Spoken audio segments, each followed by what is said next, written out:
This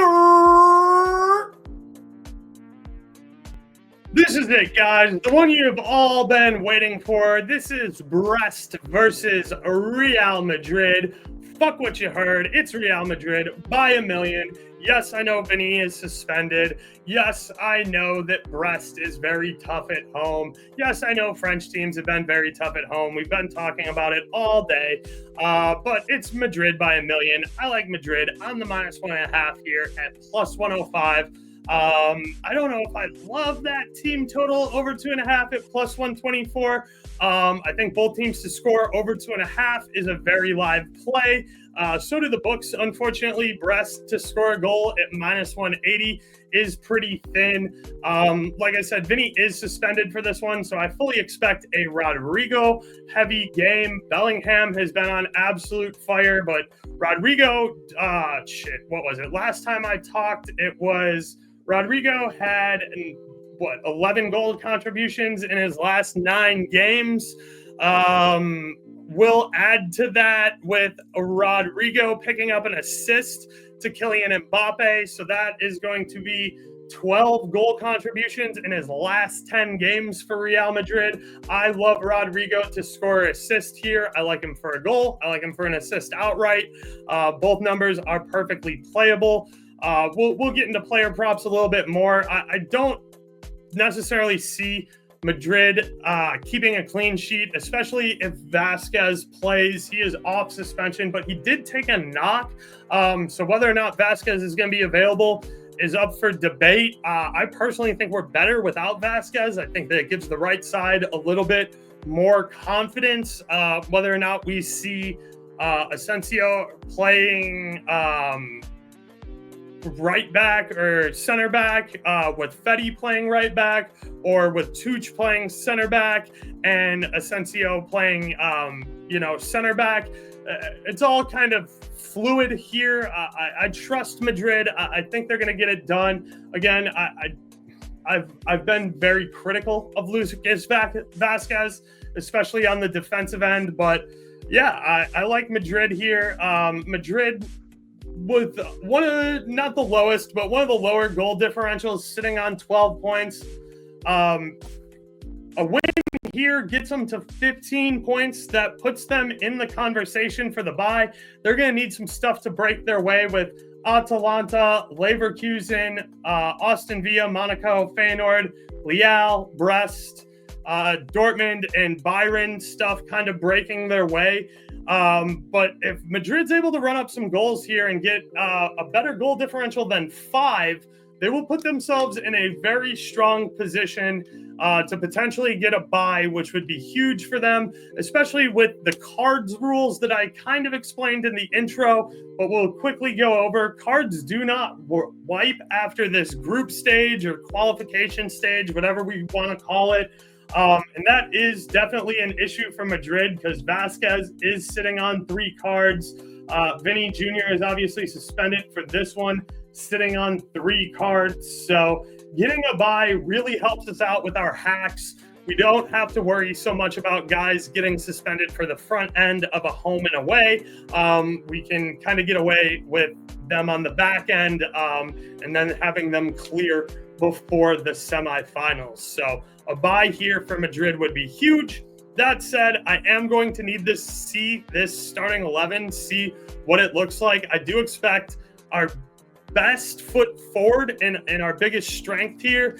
And there's some really good numbers on Madrid here away, especially. Mbappe for an anytime goal is -115. If you're okay laying juice on an anytime goal scorer, I'm perfectly fine going there. Rodrigo for an anytime goal is +195. I love that. I like his to score assist. If you can get that at a plus number, I like his assist straight up. Jude Bellingham to score a goal at +200 is fantastic. Again, he's a guy that you can take for an assist as well.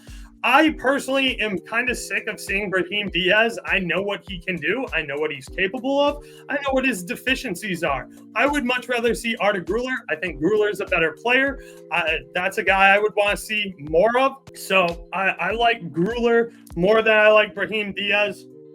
I definitely don't hate with going Modric over Ceballos. It's not that I don't like Dianni Ceballos. I just think Modric is a much better ball handler and a much better passer. I think people who are dick riding Dianni Ceballos and comparing him to he can play the Toni Kroos role. No, the fuck he can't. Have you watched Dianni Ceballos play? Like, he's a solid defender, but like he's not dropping in perfect fucking dots like Toni Kroos was. And Modric is a little bit better at that.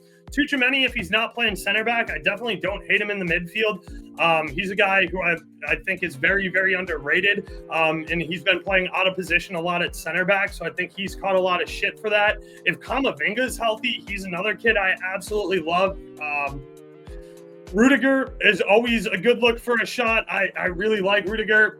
Mendy's a liability on set pieces. I like what Fran Garcia shows every time we give him a shot. So I don't hate seeing Fran Garcia. I really liked our lineup over the weekend versus Valladolid. I don't know how many adjustments I personally make from that, but in Don Carlo, we got big trust. Madrid win this game. That's where I'm at. I don't know enough about Brest to really get into the weeds on these player props. It's something I'll dig into with the Discord, which, by the way, check out the link below. Join the Discord. We had a hell of a run over the weekend. We found 3 mispriced broken lines last week that all hit. So we're riding super high as a team right now. And we're looking forward to making some more money and getting after it with this massive Champions League slate where we have, 18 games kicking off at 3 o'clock on Wednesday. I will be watching the Madrid match. I know I said that the must-watch games are City versus Bruges and Stuttgart versus PSG. I will have those on as well, but come on, guys. Come on. I like watching my bets, but it's Madrid. That's the game that's getting the big TV with the sound, and everything else is secondary. I like Madrid to win. I like them to run it up. I like them to try and get their goal differential up, despite how successful Brest has been, especially at home. So that's going to be kind of it for me. That's 9 games that I ran through, 7 with Nick, 2 by myself because I ate into Nick's free time a little bit. He had to run for some work-related stuff. So as always, I look forward to seeing you at the window. Please be sure to like and subscribe right here on YouTube. We will be going live at 2 p.m. I will be joined by Leg tomorrow right before Champions League. And to get any additional stuff that I'm moving on early before Twitter, before anybody else, it's in the Discord. You can join right down here. Links are in the description to my Discord and the Dub Club that I do with Flash every weekend, where me and Flash bring a live video every Friday night. Look forward to seeing you guys at the window. As always, until next time, I am Burrows, and I'm out. Doses.